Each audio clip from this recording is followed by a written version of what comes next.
Olá, alunos. Eu sou a professora Rosivana Amaral, da disciplina de Ciências, e o nosso assunto de hoje é a histologia, o estudo dos tecidos do corpo que nós vamos estar conhecendo nesta aula de hoje. Histologia do grego hitos é igual a tecido e mais logos, que significa estudo. É o estudo dos tecidos biológicos, sua formação, estrutura e função. Os tecidos é um conjunto de células que desempenham uma determinada função no organismo. E esses tecidos estão espalhados pelo nosso corpo, tá? Estão distribuídos, realizando diversas funções. Nós vamos estar conhecendo cada um deles, como vocês podem estar observando, né, na imagem, que eles estão distribuídos por todas as partes do nosso organismo. Vamos conhecer o tecido epitelial. As células são justapostas, unidas com pouquíssimo espaço intracelular, praticamente não possui substância intercelular, não possui vasos sanguíneos e o tecido epitelial, por não apresentar vasos sanguíneos, recebe nutrientes por difusão, a partir de vasos sanguíneos encontrados no tecido conjuntivo subjacente, por exemplo, a derme. O tecido epitelial, ele se encontra principalmente na camada superior da nossa pele, né, forma a nossa pele com células bem juntinhas umas das outras. Tá? Aqui nós temos o tecido epitelial do intestino, que tem a função de absorção dos nutrientes.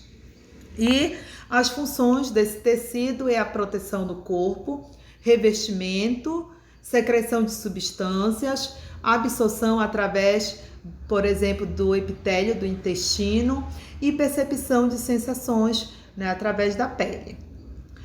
Tecido conjuntivo caracteriza-se pela grande quantidade de substância intracelular. As células são bem afastadas uma das outras, diferente do tecido conjuntivo, e tem como principal função o preenchimento de espaços e ligação de outros tecidos e órgãos, e também a função de sustentação.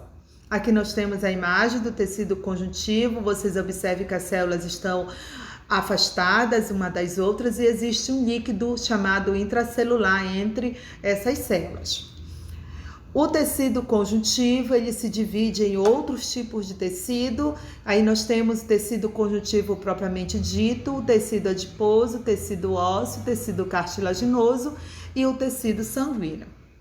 Tecido conjuntivo propriamente dito, preenchimento de espaço entre os órgãos viscerais, suporte e nutrição do tecido epitelial e cicatrização de tecidos lesados.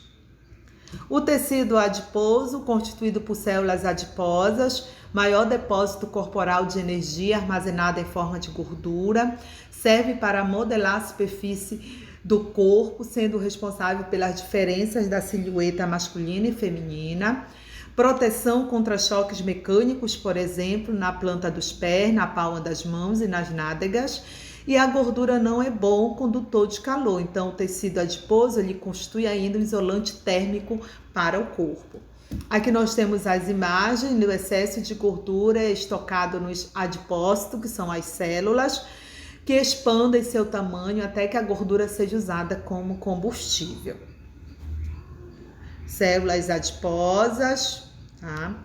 Tecido ósseo. Forma os ossos, dá suporte ao corpo e protege órgãos vitais, como o cérebro na caixa craniana e os pulmões e o coração dentro da caixa torácica. Serve de apoio aos músculos esqueléticos, proporcionando movimentos úteis aos membros. Ele também protege a loja medular óssea, que é formadora das células sanguíneas, e serve ainda de depósito de cálcio, fosfato e outros íons, possibilitando regular a liberação deste no sangue quando necessário. Aqui nós temos a imagem do tecido ósseo, que forma nossos ossos, tá? E o tecido cartilaginoso, que possui consistência rígida, oferecendo suporte para os tecidos moles. Reveste também as superfícies articulares, absorvendo choques e facilitando o deslizamento dos ossos nas articulações. Aqui nós temos as cartilagens, tecido cartilaginoso, presente principalmente no nosso nariz e orelhas, forma as partes flexíveis do nosso corpo. Tecido sanguíneo, função, proteção de células do sangue, né, produção, localizando principalmente na medula dos ossos. Nesse tecido encontram-se células sanguíneas sendo produzidas. É um tipo especial de tecido que se movimenta por todo o corpo, servindo como meio de transporte de materiais entre as células. Formado por uma parte líquida, o plasma, e por diversos tipos de células. Aqui nós temos algumas dessas células, os glóbulos vermelhos, também chamados de hemácias, o plasma, que é o líquido, os glóbulos brancos, chamados também de leucócitos, e as plaquetas.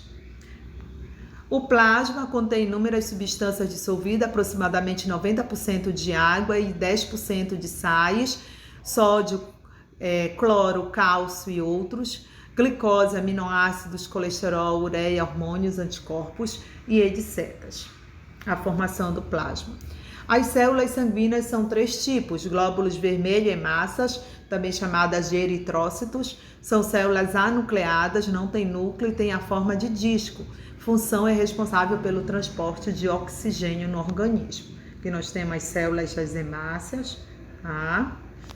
Glóbulos brancos ou leucócitos são células incolores nucleadas, tendo quase o dobro do tamanho das hemácias. Função: produzem anticorpos e fagocitam micro-organismos invasores e partículas estranhas. Apresenta a capacidade de passar pelas paredes dos vasos sanguíneos para o tecido conjuntivo, sem rompê-los, fenômeno este denominado de diápse. Glóbulos brancos, tá? A fagocitose ou diápse, tá? Processo chamado de diápse, que eles fagocitam em glóbulos, bactérias e vírus e lançam para fora do organismo. Plaquetas são restos celulares originados da fragmentação de células gigantes da medula óssea, têm a função de realizar o processo de coagulação sanguínea, que impedem a ocorrência de hemorragias. Formação do coágulo, plaqueta ativa, tá? Tecido muscular. As células são caracterizadas pelo seu formato alongado e a função de contração e de extensão. Existe cerca de 600 músculos no corpo humano. Os músculos são capazes de se contrair e relaxar, gerando movimentos que nos permitem andar, correr, saltar, nadar, escrever, impulsionar o alimento do tubo digestório, promover a circulação do sangue no organismo, urinar, defecar, piscar os olhos, rir e respirar. Há 3 tipos de tecidos musculares: tecido muscular liso, tecido muscular estriado esquelético e o tecido muscular estriado cardíaco. Aqui nós temos a imagem do tecido muscular. Tecido muscular liso encontrado nos órgãos internos, como bexiga, intestino e útero, formado por células com núcleo sem estrias transversais, tem contração involuntária, não depende da nossa vontade, né, para eles realizarem a contração. Tecido muscular liso, sem estrias. Tecido muscular estriado esquelético, forma os músculos, órgãos ligados à estrutura óssea, permitindo a movimentação do corpo, formado por células com vários núcleos com estrias transversais. Tem contração voluntária, depende da vontade do indivíduo. Tecido muscular estriado, tá? Formam nossos músculos ligados ao nosso esqueleto.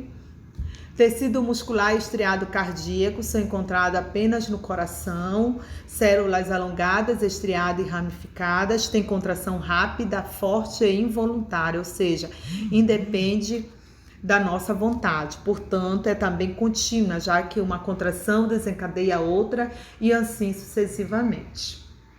Músculo cardíaco, também chamado de miocárdio, está presente na contração do nosso coração, músculo do coração.